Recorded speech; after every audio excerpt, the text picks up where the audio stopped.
Certainly some difficult games on the slate, including tonight's matchup against Oregon. You're listening to Arizona Game Day. John Schuster along with Brad Alice.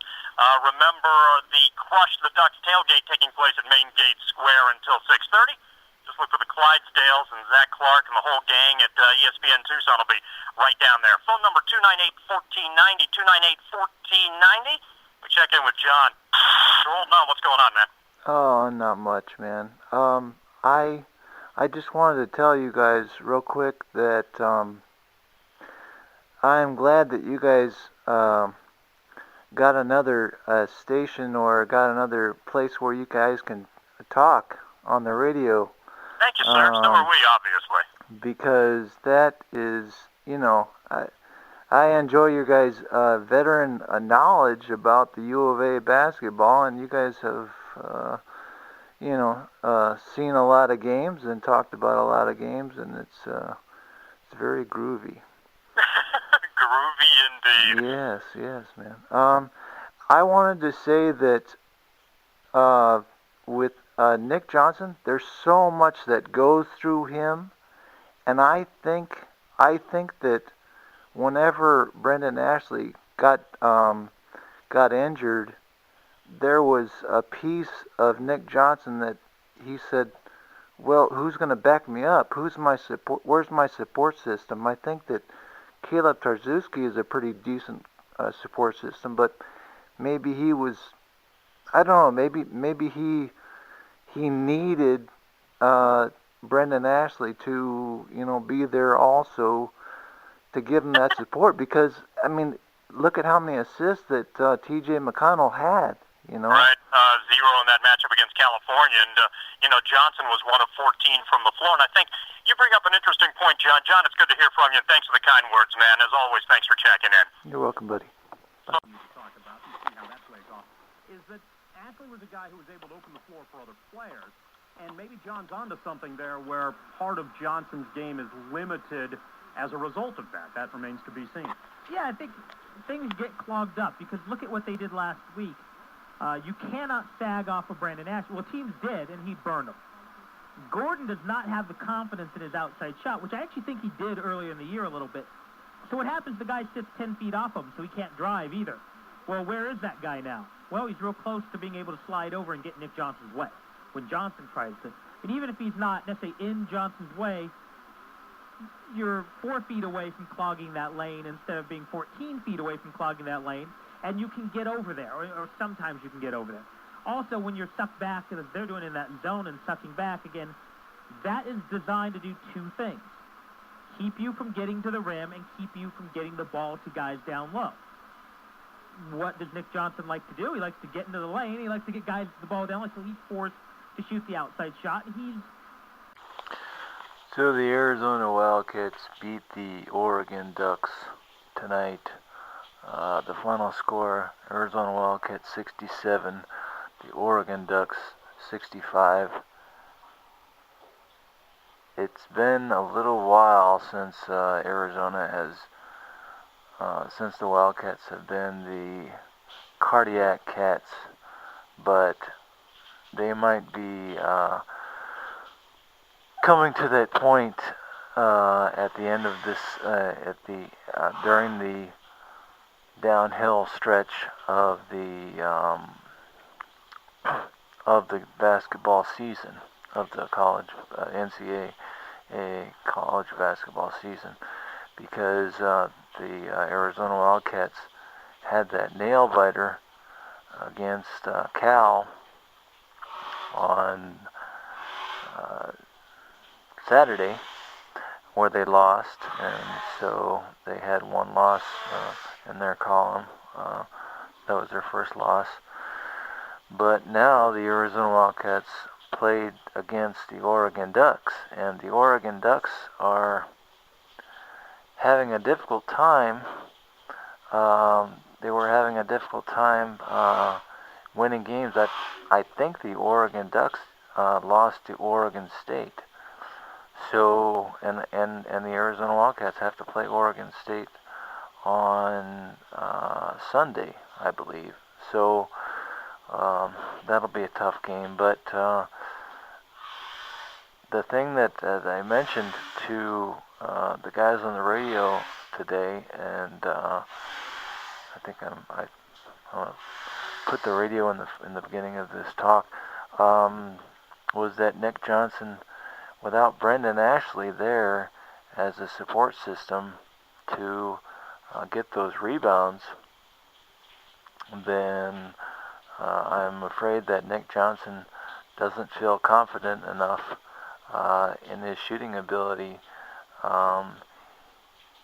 Although he had 18 points tonight, and against Cal he only had 4 points. So Nick Johnson is starting to get back into the routine of things, and I think this win for the Arizona Wildcats was really valuable to the Arizona Wildcats. This win was, even though it didn't really matter who they were playing against, because the Pac-12 conference is so close that anybody can beat anybody on any given night. It doesn't really matter, who has the most wins and who has the most losses, and things like that. And so anyway, Nick Johnson had 18 points tonight, which is close to his 20 points tonight, where he, 20 points a game, which is usually what around the average that I kind of expect him to get. But a lot of those points were from free throws. He took 11 free throw attempts.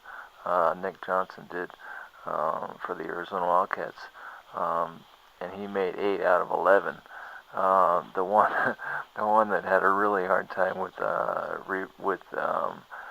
free throws was Aaron Gordon, and he made 2 out of 11. So that really killed the shooting percentage, the free throw shooting percentage of the Arizona Wildcats, and that's why the Arizona Wildcats only had 54% from free throw percentage. I wanted to see who was going to take over the position after Brendan Ashley was that season-ending injury to his foot. And the ones that I saw, I thought, well, maybe Hollis-Jefferson from the Arizona Wildcats was going to step up, and I also wanted to see Pitts, and I also wanted to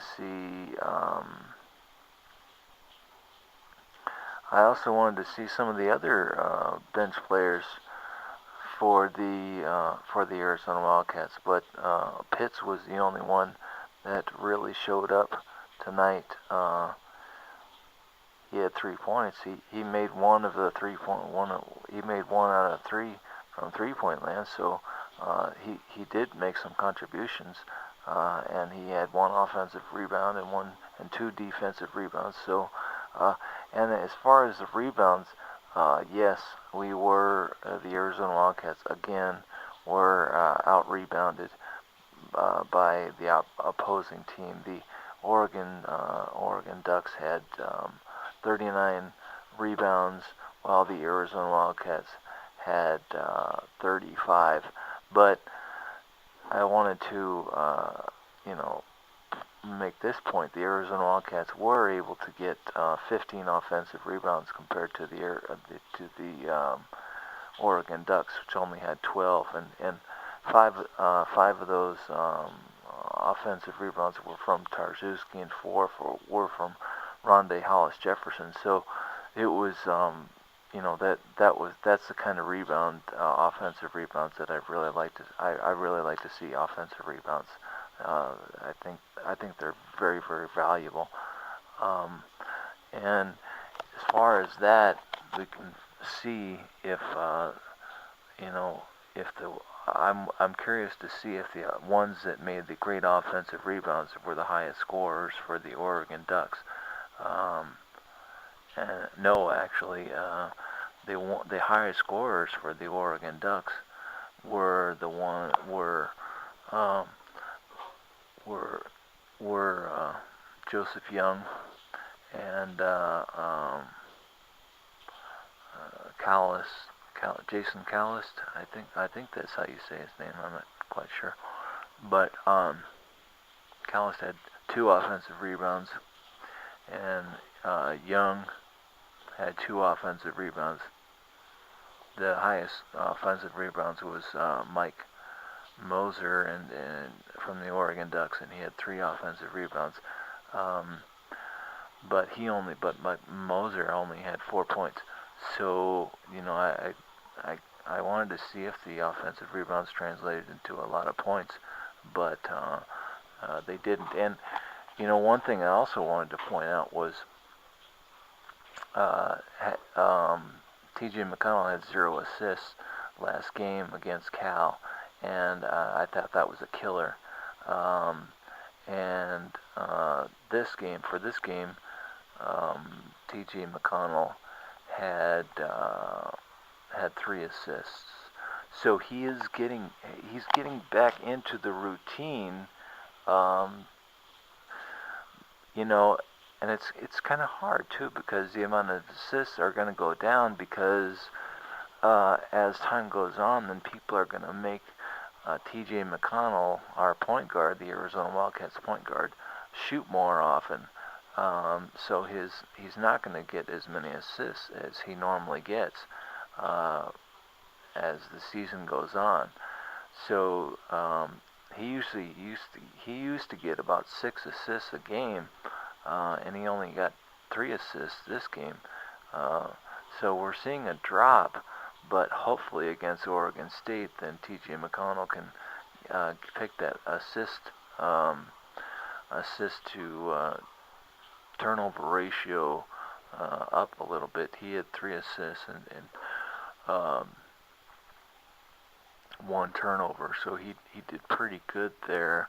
But hopefully next time T.J. McConnell can get like 4 or 5 or maybe 6 assists against Oregon State, and I really hope that Arizona can beat Oregon State, because you just never know. I mean, it's such a fragile situation right now without Brendan Ashley in the Arizona Wildcats on the court. So it's just a very curious situation, or just not very unstable situation. We're just not sure. But Rondé Hollis-Jefferson did pick up. I can't remember what his average points are per game, but he did score 14 points tonight, which is above. I know that's above his average. And he shot 6 for 10. And he didn't shoot any 3-pointers, and I don't know what happened to Nick Johnson. Nick Johnson didn't hit any of his 3-point attempts. He took 5 3-point attempts, and he didn't make any. But T.J. McConnell had made 2 out of 6. So that was pretty awesome. Arizona Wildcats only had 7 turnovers total, so that was pretty cool. Let's see, I'm looking if there was anybody that was in foul trouble. Aaron Gordon had 4 fouls. Aaron Gordon also got that injury in his ankle, and I'm wondering how Aaron Gordon is going to be able to heal before Saturday's game, if he's going to be out.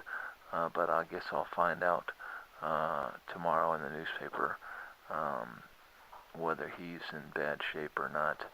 I hope not. I hope that he can heal up quickly. But let's see. Rondé Hollis-Jefferson had 10 rebounds. So he had a double-double. He had 10 rebounds and 14 points. So that was pretty cool. But so the Arizona Wildcats were able to squeak this.